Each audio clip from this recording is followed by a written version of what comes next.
नमस्कार। दास्ताने मध्य प्रदेश में आपका स्वागत है। इंडिया न्यूज़ और मध्य प्रदेश फाउंडेशन के सौजन्य से ये कार्यक्रम मध्य प्रदेश और छत्तीसगढ़ के निवासियों के अलावा पूरे भारत के दर्शकों के लिए भी है, जिसमें हम बताएंगे कि किस प्रकार से मध्य प्रदेश और छत्तीसगढ़ में कैसी विभूतियाँ, दार्शनिक स्थल, धार्मिक स्थल, बड़े बड़े कलाकार इतने वर्षों में, सदियों में हुए।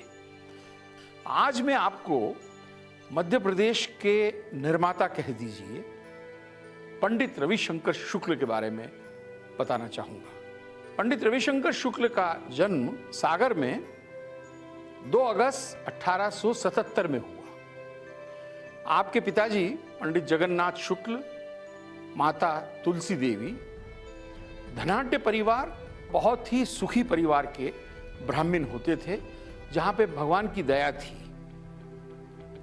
आपकी प्राइमरी एजुकेशन सागर में सुंदरलाल गुरु स्कूल में हुई कि उस जमाने में अध्यापक अपने शागिर्दों से, जिनको वो पढ़ाते थे, उनसे फीस नहीं लेते थे। हर महीने पूर्णिमा और अमावस्या के दिन अध्यापक को शागिर्द लोग एक सीधा देते थे। सीधे में चावल, गेहूं, दाल, नमक, ये हर महीने उनको दिया जाता था। अध्यापक पैसे नहीं लेते थे आज की तरह। वहां पे आपने प्राइमरी स्कूल की शिक्षा ग्रहण की। उसके बाद पंडित जगन्नाथ शुक्ल, आपके पिताजी, आपने और इनके चाचा गजाधर शुक्ल जी ने राजनांदगांव में एक कॉटन मिल की स्थापना की, सीपी और बंगाल कॉटन मिल, और हाई स्कूल की शिक्षा राजनांदगांव और रायपुर में आके आपने कंप्लीट करी। पंडित जगन्नाथ शुक्ल का परिवार बड़ा नामी गरामी परिवार माना जाता था। किस रूप में? ना केवल धनाढ्य थे, बहुत शिक्षित थे, पर साथ ही 3 पीढ़ियों से शुक्ला परिवार अंग्रेजी साम्राज्य के खिलाफ लड़ाई लड़ रहा था। उसके अलावा आपके पिताजी जगन्नाथ शुक्ल जी पहलवानी के बहुत शौकीन थे। हाई स्कूल की शिक्षा प्राप्त करने के बाद पंडित रविशंकर जी जबलपुर आ गए। आपने रॉबर्टसन कॉलेज ज्वाइन किया, जो पहले आज के हाई कोर्ट के सामने एक मॉडल हाई स्कूल है, उस बिल्डिंग में होता था। आपने वहां से इंटरमीडिएट किया और इंटरमीडिएट कर आप हिस्लॉप कॉलेज, उसमें पढ़ने के लिए नागपुर आ गए। हिस्लॉप कॉलेज उस जमाने का बहुत मशहूर कॉलेज था। आपने वहां पे बीए का कोर्स ज्वाइन किया और उस दौरान नागपुर में रह के आपने गणेश महोत्सव को देखा। गणेश महोत्सव उसने इनको बहुत प्रभावित किया। क्यों? कि वो गणेश महोत्सव वैसे तो धार्मिक उत्सव था, परंतु बाल गंगाधर तिलक ने उस धार्मिक महोत्सव को एक बहुत ही तरीके से, बगैर किसी अंदाज से अंग्रेजों को नहीं हुआ, कि राष्ट्रीय आंदोलन का रूप दे दिया। सवेरे प्रभात फेरियां निकलती थी, शाम को देशभक्ति के गाने होते थे, शिवाजी के देशभक्ति की बातें होती थी, गणेश महोत्सव के रूप में। इस चीज को पंडित रविशंकर शुक्ल के ऊपर बहुत अच्छा प्रभाव पड़ा और नागपुर का ये असर उनके ऊपर जिंदगी भर रहा। That was the beginning of that movement against British, which was already in his blood.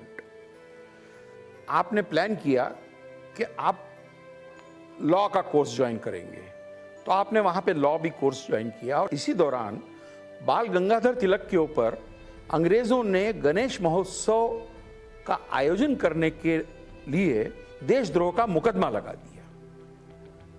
आप क्योंकि लॉ स्टूडेंट थे, तो आप रोज जाके प्रोसीडिंग्स अटेंड करते थे अपने मित्रों के साथ और उसकी रिपोर्टिंग केसरी के अंदर भी पढ़ते थे।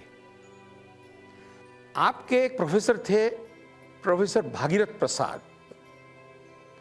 उन्होंने इनसे कहा कि पास ही के एक शहर अमरावती में 13वीं कांग्रेस का अधिवेशन हो रहा है, तुम हमारे साथ चलो। पंडित रविशंकर शुक्ल को कांग्रेस का वो पहला एक्सपोजर था। पंडित जी वहां गए, पर वहां जाने का जो एक सबसे बड़ा असर पंडित जी पे तो हुआ ही, वो भागीरथ प्रसाद जी की नौकरी चली गई। उनको अंग्रेजी सरकार ने नौकरी से निकाल दिया कि आपने अधिवेशन क्यों अटेंड किया। सन 1900 में छत्तीसगढ़ में अकाल पड़ा, लोग भूख से मरने लग गए। नौजवान रविशंकर शुक्ल ने एक खत चीफ कमिश्नर को लिखा कि मैं अपनी सेवाएं देना चाहता हूं अकाल पीड़ितों के लिए। चीफ कमिश्नर बहुत प्रभावित हुए और उन्होंने इन्हें फेमाइन ऑफिसर के नाम से अकाल पीड़ितों की सहायता कार्य हेतु 50 रुपए महीने का एक जॉब दिया। बोरडा एक गांव था जो करीब 44 किलोमीटर रायपुर से और सरायपाली गांव के पास था, जहां पे आपने तन मन धन 24 घंटे जान लगा दी अकाल पीड़ितों की सहायता करने के लिए। अकाल पीड़ितों में इतना इन्होंने कार्य किया कि वहां के अकाल पीड़ित इनको भगवान मानने लग गए और हीरो वर्शिप करने लग गए। उसका अंदाज आप इससे लगा सकते हैं कि सरायपाली इलाके में पंडित रविशंकर अपने अंतिम क्षण तक चुनाव जीतते रहे, उनका विधानसभा क्षेत्र भी बना। तो आप जबलपुर आ गए और जबलपुर में आपने साथ में अप्रेंटिसशिप के साथ साथ किसी बड़े वकील साहब के यहाँ पे नौकरी भी की। ये उनका लॉ कैरियर का शुरुआत थी। पंडित रविशंकर शुक्ल जी का विवाह भवानी देवी से 1902 में हुआ। 6 महीने के अंदर ही दुख का पहाड़ इस परिवार पर टूट गया। जबलपुर में प्लेग का आतंक फैल गया, लोग मरने लग गए। आपकी धर्मपत्नी को भी प्लेग हो गया। आपके घर के नौकर तक मर चुके थे। सबने आपको कहा कि आप इनको अस्पताल भेज दीजिए या कहीं भर्ती करा दीजिए, पर पंडित जी ने कहा नहीं, ये मेरा धर्म है, ये मेरा फर्ज है, मैं इनकी सेवा करूंगा। आपने उसको एक अच्छे नर्स के रूप में नर्सिंग केयर दी।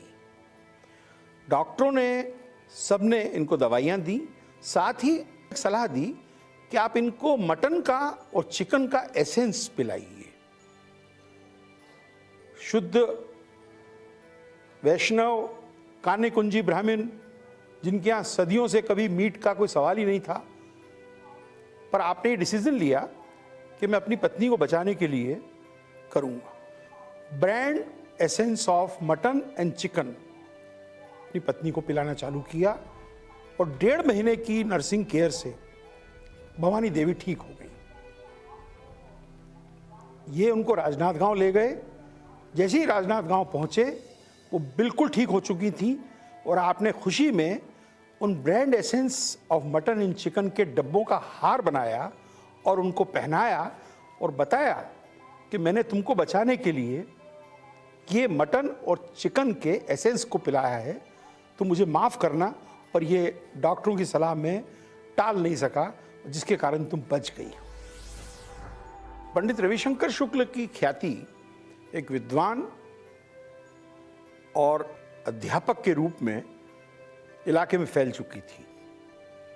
उसको देखते हुए छत्तीसगढ़ स्टेट एजेंसी ने आपसे रिक्वेस्ट करी कि आप कुछ महाराजास को पढ़ाइए, जिसमें बस्तर के महाराजा, कवर्धा के महाराजा और खैरागढ़ के महाराजा, इनको आपको पढ़ाने का सौभाग्य प्राप्त हुआ।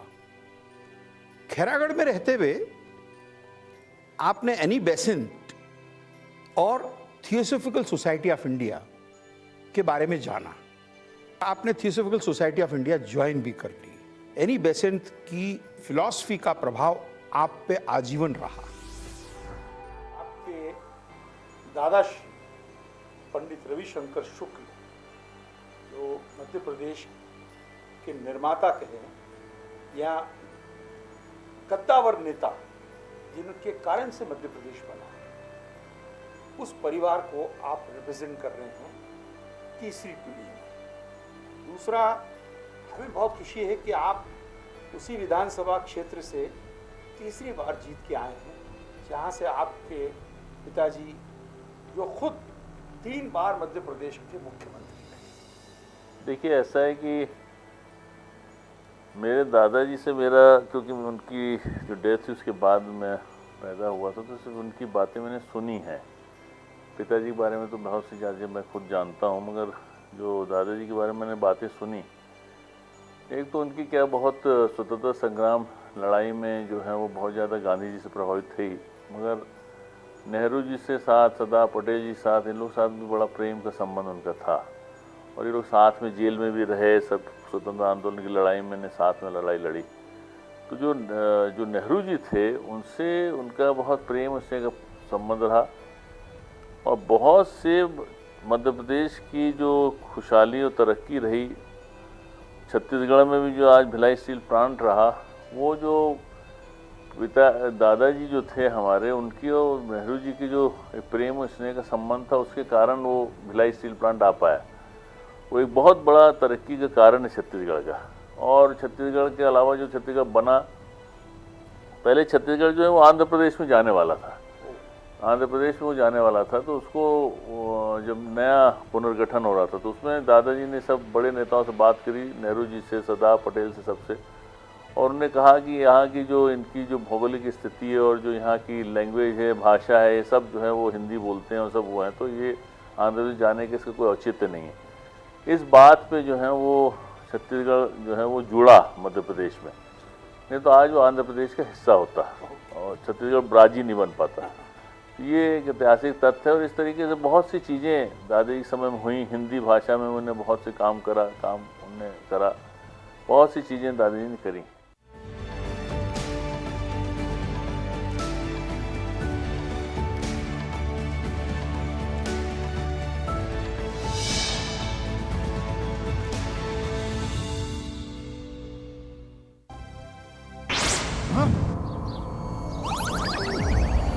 पेश है नई तकनीक से बना टेक्नो जेड। ये है आधुनिक जिंक ऑप्टिमम रिलीज टेक्नोलॉजी के साथ, जिससे फसलों को जरूरत के हिसाब से जिंक उपलब्ध होता है। स्मार्ट किसान बने, टेक्नो जेड ही चुने।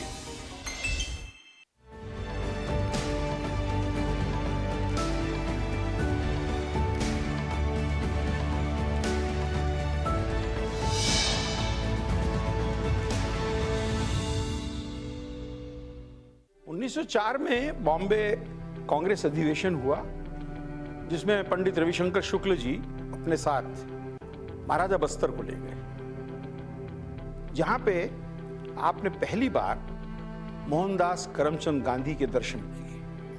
आपके पिताजी ने 1907 में बुरहापुरा, एक लेक के किनारे बहुत बड़ा बंगला खरीदा रायपुर के अंदर, जो केंद्र बन गया, स्वतंत्रता सेनानियों के लिए एक अड्डा बन गया, जहां से जितने भी अंग्रेजों के खिलाफ आंदोलन होते थे या प्लानिंग होती थी, वो उस कोठी से होने लग गई। जैसे इलाहाबाद में आनंद भवन था, उस प्रकार से अंग्रेजों की निगाह में वो कोठी आ गई और कई बार वहां से नौजवानों को, देशभक्तों को वहां से पकड़ा गया। आपने रायपुर में लॉ प्रैक्टिस चालू करी और एक बहुत ही सफल वकील के रूप में निकले। अच्छे आर्ग्यूमेंट्स करते थे और बार एसोसिएशन में आपकी एक धाक जम चुकी थी। अमीरों के लिए तो वकालत करते ही थे, पर सबसे बड़ी बात थी गरीबों के केस भी करते थे और उनसे फीस तक नहीं लेते थे। कांग्रेस का 1910 के अंदर बनारस में अधिवेशन हुआ, जहां पे आपकी मुलाकात पंडित मदन मोहन मालवीय से हुई और वो रिश्ता अंतिम क्षण तक रहा। आपने वहां पे एक सभा भी अटेंड करी जो कान्य कुंज ब्राह्मणों की सभा थी। अटेंड करने के बाद आपने विचार कर लिया कि उसका एक चैप्टर आप मध्य प्रदेश में भी खोलेंगे। तो आपने कान्य कुंज महासभा का गठन रायपुर में आकर किया। कान्य कुंज महासभा का बहुत बड़ा देन ना केवल स्वतंत्रता आंदोलन के ऊपर रहा, पर कांग्रेस उस जमाने के अंदर जो कि लड़ाई लड़ रही थी आजादी की, उसमें भी कान्य कुंज महासभा ने बहुत साथ दिया। वो जमाना था जब हवा में वंदे मातरम की आवाजें आ रही थी और बाल पाल का नारा हर तरफ से लग रहा था। उस दौरान आप स्वदेशी आंदोलन से बहुत प्रभावित हुए और 1915 में जब आप बंबई गए कांग्रेस अधिवेशन अटेंड करने, तो मारवाड़ी स्कूल में आप जहां रुके हुए थे उसके नीचे के कमरों में महात्मा गांधी और बार रुकी हुई थी। आपने बंबई में महात्मा गांधी की प्रार्थना सभाएं अटेंड की और महात्मा गांधी से बहुत प्रभावित हो गए। उसी टाइम पे आपने डिसाइड कर लिया कि जो सीधी सादी जिंदगी महात्मा गांधी ने जीना चालू कर दी है, मैं उसी को फॉलो करूंगा। आपने अंग्रेजी कपड़े, अंग्रेजी पोशाक जितने भी पहनते थे, आपको शौक था पहनने का, वो सब त्याग दी और खादी और हाथ से बनी हुई खादी शुक्ला भवन के अंदर रायपुर में हर आदमी वो पहनने लग गया। ये प्रभाव गांधी जी का आप पर पड़ा। स्वदेशी आंदोलन के एक अग्रणी नेता बनकर आप उभरे मध्य प्रदेश में। पंडित रविशंकर शुक्ल हिंदी के प्रबल समर्थकों में से थे। आपका ये मानना था कि हिंदी राजभाषा होनी चाहिए और हिंदी ही देश का उद्धार भी करेगी और पूरे देश को जोड़ भी देगी। आपने हिंदी महासम्मेलन कई जगहों पर आयोजित किए और हिंदी के कवि लेखकों का सम्मान भी किया, जैसे कि माखनलाल चतुर्वेदी आपके अच्छे मित्र थे। पंडित जी के हिंदी समर्थन के कारण आपको बहुत बार अंग्रेजों ने जलील भी किया। जब आप रायपुर काउंसिल के अध्यक्ष थे तो आपने ये आदेश निकाला कि हर कार्य हिंदी में होना चाहिए। तो वहां के कलेक्टर साहब ने कहा कि नो, ये नहीं हो सकता। आपने ये लिख के कहा कि आपके पास ट्रांसलेटर है, आप उसको ट्रांसलेट कराइए। तो अंग्रेजों ने ये कहा कि नहीं, हिंदी नहीं चलेगी, अंग्रेजी ही थोपी जाएगी, जिसका इन्होंने बहुत जी भरकर विरोध किया। लड़ाई रंग लाई और पार्लियामेंट ने हिंदी को राजभाषा के रूप में अपनाया, जिसका काफी हद तक श्रेय आपको सेठ गोविंद दास वो जाता है। 1919 में कलकत्ता में लाला लाजपत राय की अध्यक्षता में कांग्रेस का अधिवेशन हुआ। आपने वहां शिरकत की और आपने इच्छा जाहिर की कि अगला अधिवेशन सेंट्रल प्रोविंस में होना चाहिए। पंडित रविशंकर शुक्ल की इच्छा अनुसार त्रिपुरी कांग्रेस का अधिवेशन जबलपुर में हुआ, जिसमें एक बहुत ही इतिहास का इंटरेस्टिंग वाकया है। सुभाष चंद्र बोस कैंडिडेट बने महात्मा गांधी के कैंडिडेट के खिलाफ। मजेदार बात क्या थी कि सुभाष चंद्र बोस ने गांधी जी के कैंडिडेट को हरा दिया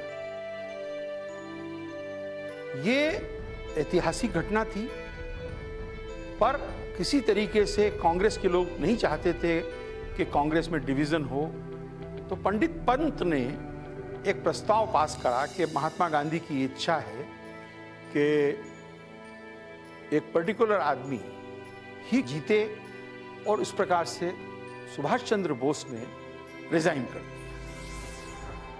रणभेरी बच चुकी, वीरवार पहनो केसरिया बाना, ये गाना गा गा कर लोग 10-10 के झुंड में रायपुर से चलकर और अलग अलग दिशाओं में जाते थे।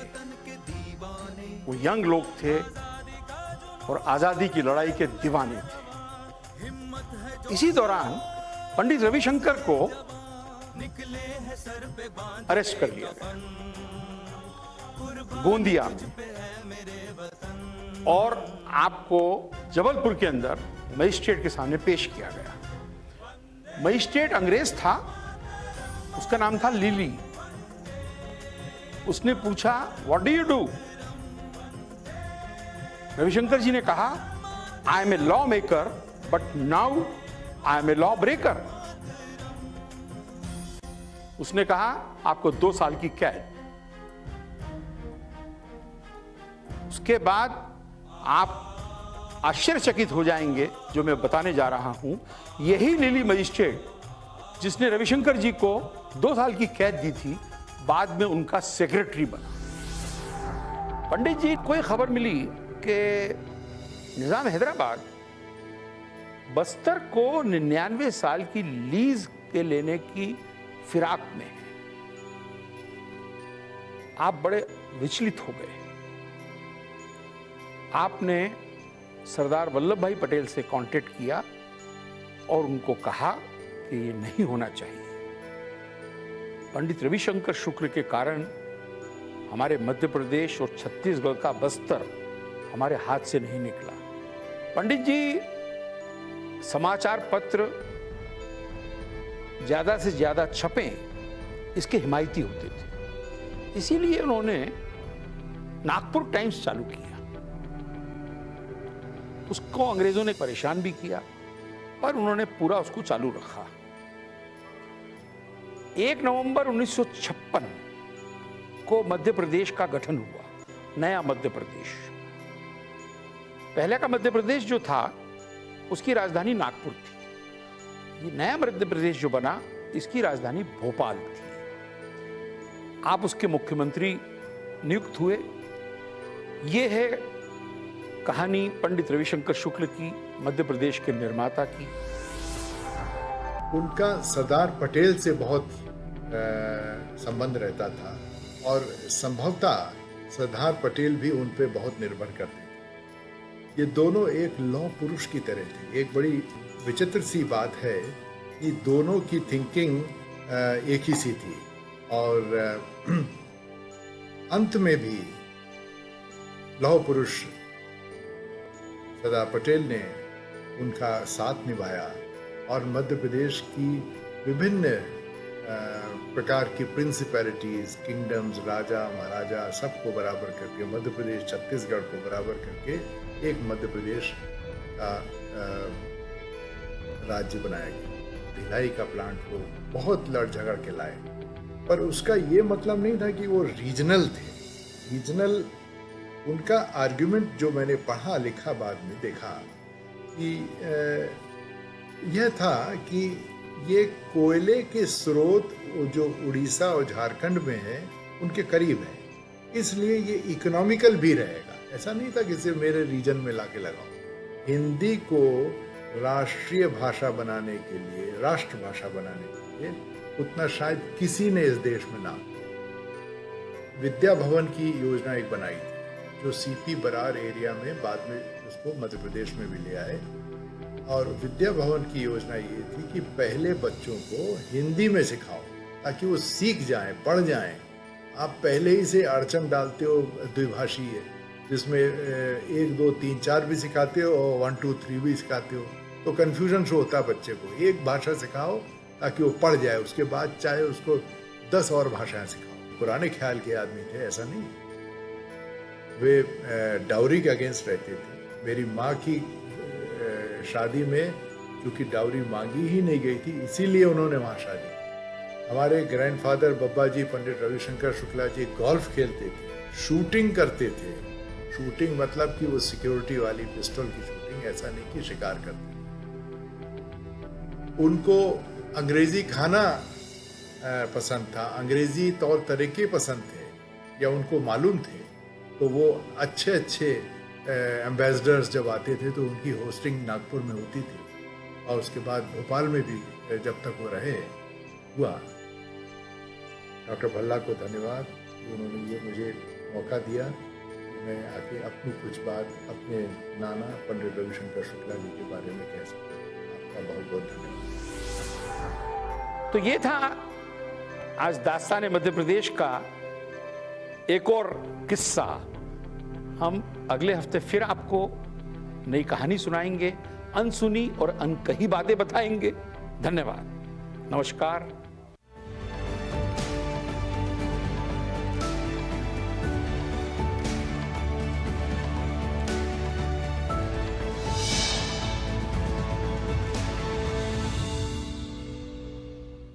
रूप मंत्रा आयुर्वेदिक face cream and face wash. इसकी आयुर्वेदिक देखभाल आपको दे pimples, wrinkles, blackheads, dull skin और डेड स्किन जैसी हर प्रॉब्लम से रिलीफ।